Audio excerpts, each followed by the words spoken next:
Alors, il y a un point que je n'avais pas encore abordé clairement jusqu'à présent, mais qui pourtant semble tout à fait évident, c'est le problème, toujours dans le cadre de la médianité, dont j'ai parlé encore récemment, c'est le cas de la femme. La femme est-elle, dans quoi, en quelle façon la femme est-elle une interface? Entre quoi et quoi? Vous avez plusieurs théories là-dessus. Alors, une théorie qui voudrait que la femme soit l'interface entre l'homme et l'animal, ce qui n'est pas très gentil pour les femmes, mais qui est ou entre l'homme et la machine, ce qui n'est pas plus gentil pour les femmes, mais ça, c'est des questions qui peuvent se poser.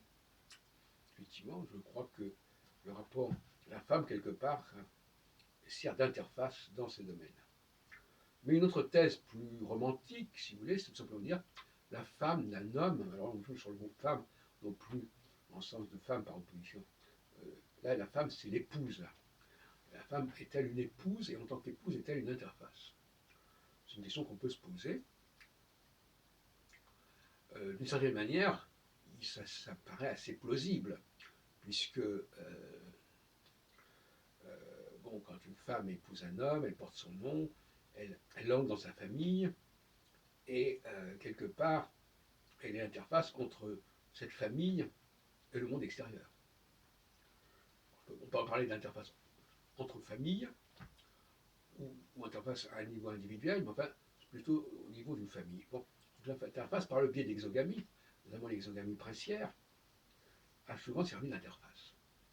C'est-à-dire de lien, comme ça, entre deux structures, entre deux entités. Et d'où l'ambiguïté de la position féminine de la femme, puisque elle est à la fois la femme, l'épouse de tel roi, ou de tel monsieur, tout simplement, et elle appartient à une famille qui a une origine. Et bon, évidemment, on s'aperçoit qu'il y a un rapport entre la notion de le destin de la femme et le destin de l'immigré. Ben oui. Elle a une origine, elle a un pays d'accueil, une famille d'accueil, et elle se trouve un petit peu entre les deux. D'ailleurs, parfois, elle bascule d'un côté, ou parfois elle bascule de l'autre côté, notamment quand elle divorce, quand elle repart vers sa famille d'origine, par exemple. Donc, voyez-vous, le point commun est intéressant ici. Alors, il n'y a pas de raison de s'en priver, puisque la femme serait presque le prototype même, l'archétype même de l'interfacialité. Voilà, donc c'est une lacune qui s'était accumulée depuis trop longtemps et que je voulais aborder avec vous. Et puis je rappelle encore mes dernières découvertes du week-end sur les interfaces, à savoir que les morts vivants sont aussi des interfaces entre le monde des vivants et le monde des morts, par exemple. Et aussi que les Arabes israéliens sont une interface entre le monde arabe et Israël. Tout comme les chrétiens du temps de Jésus étaient des interfaces entre le monde païen environnant la Palestine et le monde juif. La question qui se pose, c'est est-ce que les chrétiens aujourd'hui continuent à être une interface? Ils ont intérêt à l'être. Il faut qu'ils assument ce statut. Parce que pour être une interface, il faut immigrer. Pour être une interface, il faut être une tête de pont vers un autre pays, vers un autre espace, une autre dimension. Et à partir du moment où les chrétiens nient qu'ils sont en interface avec les juifs ou avec les hébreux, ça pose déjà un problème. Où sont-ils à ce moment-là? Quelle est leur légitimité à exister même? Leur raison même d'exister, c'est d'être une interface. Et puis à partir du moment où ils disent qu'ils sont la totalité de l'humanité, ils ne sont pas non plus l'interface, puisqu'à ce moment-là, l'interface ce serait entre qui et qui. Donc on est bien obligé d'admettre qu'il faut se retrouver il faut se resituer dans le cadre de l'époque de Jésus. Il y avait effectivement une trinité claire. Trinité, c'est une façon de parler. Il y avait d'un côté les juifs, de l'autre côté les esclaves des juifs qui vivaient à leur contact depuis longtemps, et puis il y avait le reste du monde.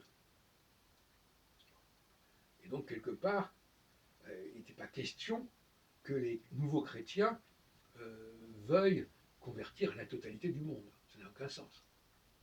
Alors je terminerai sur un autre point. La notion de conversion,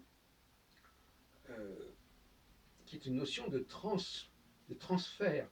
Le préfixe trans me paraît plus heureux que le préfixe con, qui a d'ailleurs plusieurs significations qui ne sont pas claires.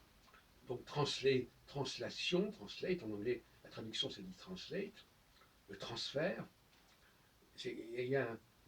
ça vient aussi de l'expression tra, comme dans outrepasser, outre. Vous savez que l'expression outre vient du latin ultra, donc finalement c'est ça dont il s'agit. Il s'agit d'aller au-delà, il s'agit de passer de l'autre côté. Et dire ça donnait aussi, ultra donnait aussi l'autre, hein, tout simplement. Over en anglais.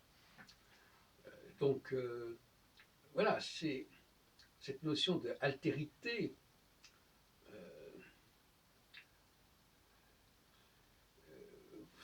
c'est un peu ça l'interface quelque part.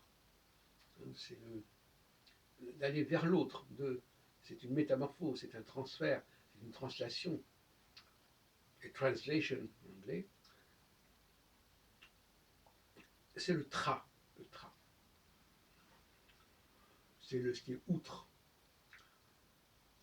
Et alors, trépasser, ça veut dire aussi passer de l'autre côté.